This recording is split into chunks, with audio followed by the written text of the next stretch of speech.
दरम्यान पाऊस कमी झाल्यानं साखरेचे दर वाढलेत, मात्र पुढचे 10 ते 15 दिवसांत पाऊस झाला नाही तर साखरेचे दर आणखी वाढतील अशी भीती सहकार मंत्री बाबासाहेब पाटील यांनी बोलून दाखवली आहे। तर राज्यात साखरेची साठेबाजी केल्यास कठोर कारवाई करण्याचा इशारा अन्न व पुरवठा मंत्री छगन भुजबळ यांनी दिला आहे।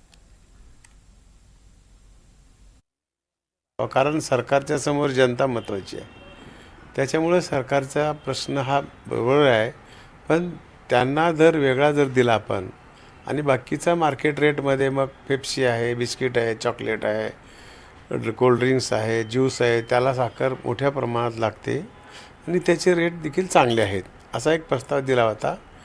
आणि आता योगायोगानं साखर सगळ्याकडची संपलेली आहे।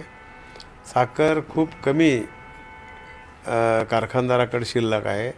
माल तसा पुरवठा, माल तसा भाव असतो आहे, त्याच्यामुळं साखर नसल्यामुळं साखरेचे भाव वाढलेले आहेत। तर तोही प्रस्ताव केला तर समजा याच्यावर जर आपलं होत नसेल तर मग केंद्र सरकार आयात देखील काही या 2-3 महिन्यासाठी करू शकते।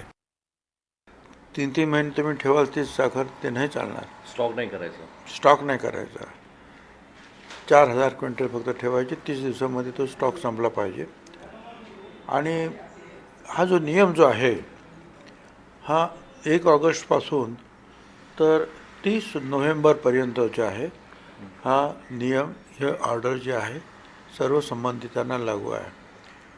त्यानुसार त्यांनी सांगितलं की व तुमच्या डिपार्टमेंट आमच्या डिपार्टमेंटचे जे लोक आहेत, निरीक्षक आहेत, अमुक आहेत सगळे, त्यांनी जे आहे हे सगळे साठे तपासावेत आणि जर याच्या विपरीत काय सापडलं तर कायद्यात जे काही सांगितलेलं आहे त्याप्रमाणे त्यांच्यावर कारवाई करावी।